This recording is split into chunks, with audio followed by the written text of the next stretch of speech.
Hi there, this is Jennifer with Brome Fields, and today I'm going to be showing you guys how I sew up a seam when I have knit and garter stitch.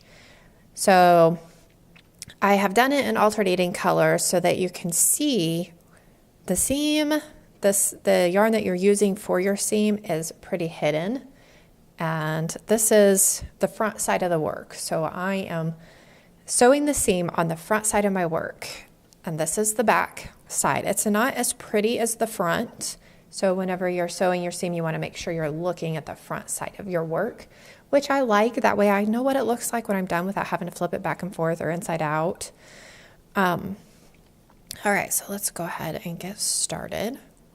And I'm going to get a little closer here so you can see a little better what I'm doing.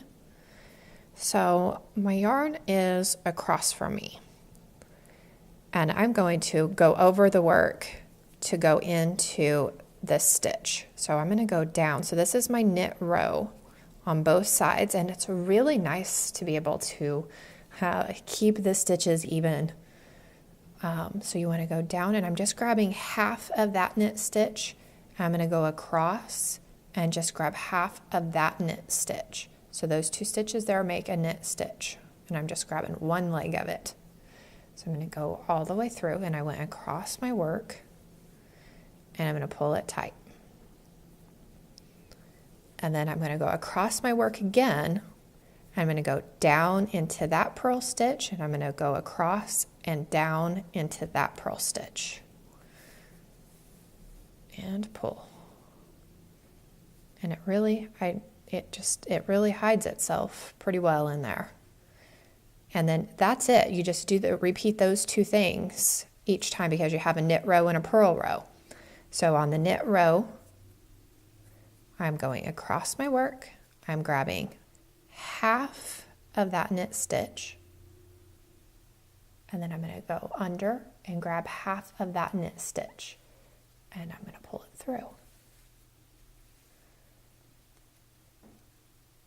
And it just snug those two stitches together there, those two purl stitches. Now we're going to go down into this purl stitch and across and down into that purl stitch. Now you do want to be careful not to grab this edge stitch. You want to make sure you're going on top into the purl stitch. So you're bringing those two purl stitches together. And that's essentially what we're doing all the way across. So it hides it very, very well. So that is how I sew my seam for a garter stitch. I just thought that was super easy, and I'm really happy with it. So I wanted to share it with you guys. I do not like to seam stuff together. It's just one of my kind of pet peeves. That's why I knit a lot of things in the round. Just because I like to knit in the round. I don't like having seams, even with my sweaters. So I hope you guys enjoyed today's new technique, and I hope to see you guys again next time. Thank you so much for watching.